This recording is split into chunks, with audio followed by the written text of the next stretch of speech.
Welcome to another installment of the Fragments of Silicon reviews. 4 reviews up this week. The first of which is Chambers of Devious Design. Chambers of Devious Design is a tactical battle puzzle game where you are tasked with designing an evil lair for an evil mastermind. But watch out, you're not the only one who's looking to gain favor with the boss. Come up with creative designs and sabotage your competitors. So, if nothing else, this game certainly has uniqueness on its side. Because it's a tactical battle interior design-esque game. I say esque because you're not really... Okay, with the actual chambers... You are concerned with, like, the type of chamber, but you're not really worried about the furniture inside the chambers. The chamber themselves is kind of the important part. Admittedly, I didn't play as much of this as I wanted to. But it is interesting. Because,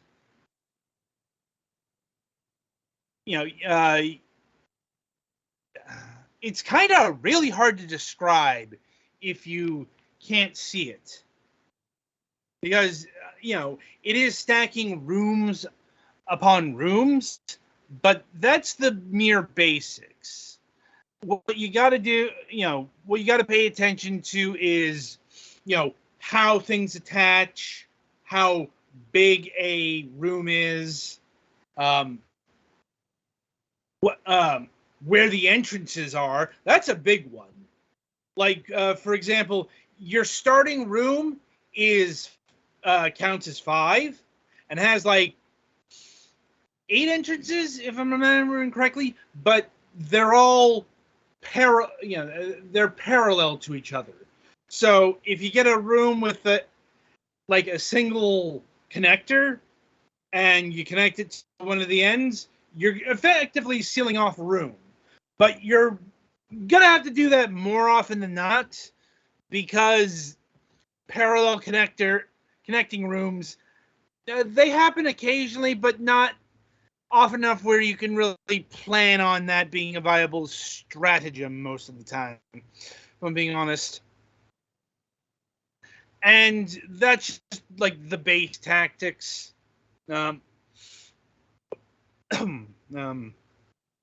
Excuse me.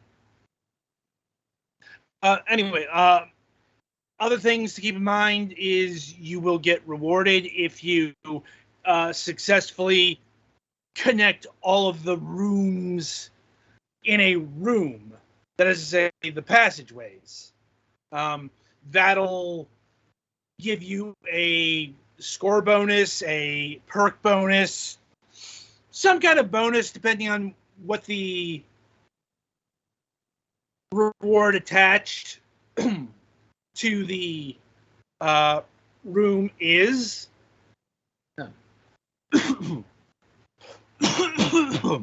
Excuse me there. Got a bit phlegmy. Anyway,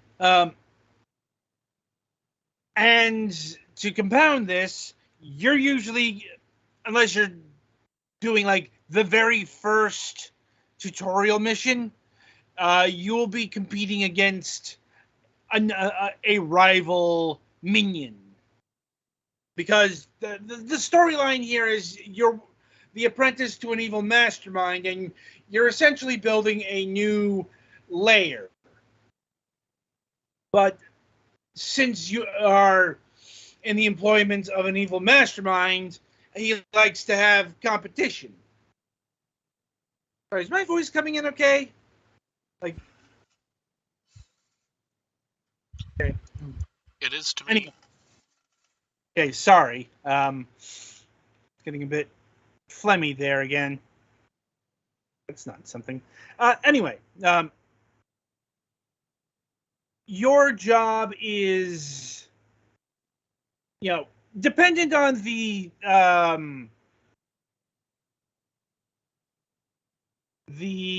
sorry. Oh, dependent on the objective, but it could be get the most score or be the last man standing, so to speak. That last one may sound a bit unusual, but once you get to that stage, you can get sabotage rooms, and not just like there's a sabotage room, but that's for the evil masterminding. Like one of the animated screenshots on the Steam page showcases a cannon that destroys the room and disconnects everything, and that's part of your tactics. Admittedly, that's when the game gets hard, but it's all really well put together. I know it's also kind of hard to review because there's nothing I can really compare this to, if I'm being honest. Because Honestly, this looks more like it'd be a board game than video game. Yeah, like there may be an idea, there may be some viability there, if I'm being honest. I thought it looked like a board game as well, and it plays like one, and like I said, it's all really solid stuff.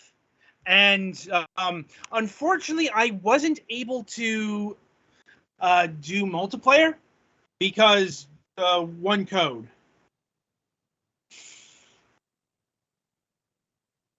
And I could continue like describing aspects of the game, because, like I said, there's a lot going on here, but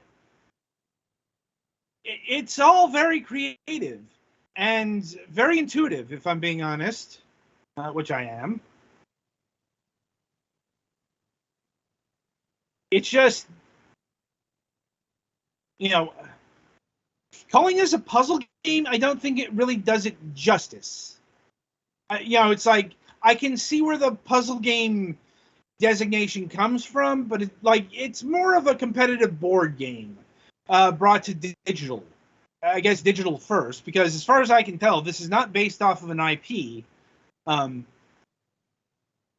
It is an original property. And, that's extra commendable.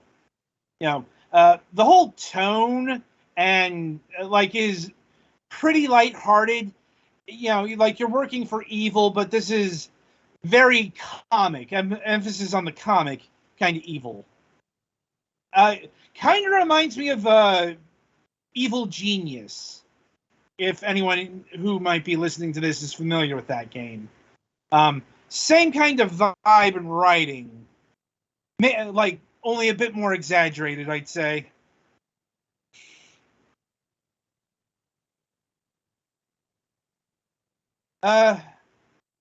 Anyway, in terms of pricing, the game will clock in at $12, $11.99, and honestly, that's a fair price.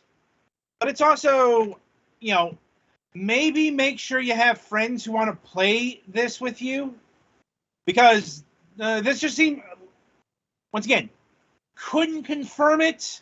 This is the hazards of just getting one code, game developers.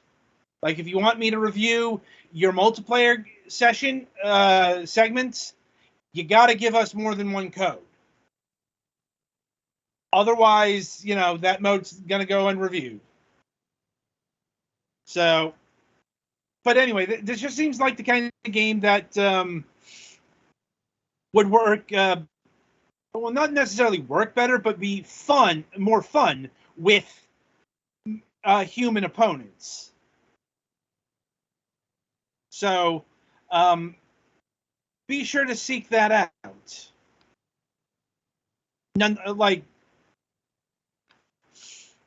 Overall, like, once again, it's very solid.